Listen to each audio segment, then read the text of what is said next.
There's this thing called the Wi-Fi apocalypse. It happens when the Wi-Fi goes down and you find yourself without internet. It's becoming more and more likely every day. So let me ask you, what would you do during the Wi-Fi apocalypse? Let's find out. In one suburban household, the Lopez family was enjoying their evening. Well, kind of.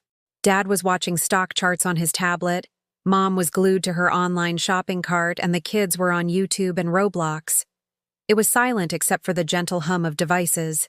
Then the unthinkable happened. The Wi-Fi went out. "Dad, the internet's gone!"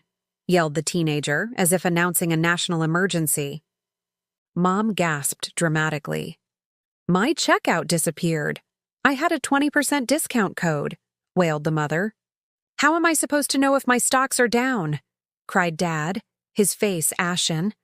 He looked like he'd lost his best friend. This was no ordinary blackout. It hit them harder than losing power in the middle of a horror movie. At first, there was chaos. One kid suggested restarting the router. Another stood dramatically by the window, staring into the distance as if Wi-Fi signals might float back through the air. The youngest even prayed, "Please God, bring back the internet." Minutes felt like hours. Everyone was forced into the strange, uncomfortable silence of actually talking to each other. It was the most unnatural thing of all. Finally, Dad broke it. "So," he started, "how was school?" The teenager looked up from their dead phone screen. Boring." Silence stretched awkwardly between them. Then Mom sighed. "We never really talk, do we?" Tears welled up in the youngest kid's eyes. I can't finish my Roblox quest without the Wi-Fi." Before anyone could respond, another kid said, "Hey, wanna play charades?" At first, the idea was met with blank stares. Then, slowly, smiles spread across their faces. They spent the next hour roaring with laughter, taking turns acting out movies, video games, and embarrassing family moments. The room was filled with the sounds of joy and connection. Flashlight beams crisscrossed the room as they played flashlight charades. It was pure, unadulterated fun, and none of them could remember the last time they'd laughed so hard. As the minutes turned into an hour, a strange feeling washed over them. It was the feeling of being present, of truly being with each other. They played board games, told jokes, and shared stories. They talked about their dreams, their fears, and everything in between. It was like the Wi-Fi had been a barrier between them, a barrier made of glowing screens and invisible signals. Without it, they were closer, more connected than they'd ever been.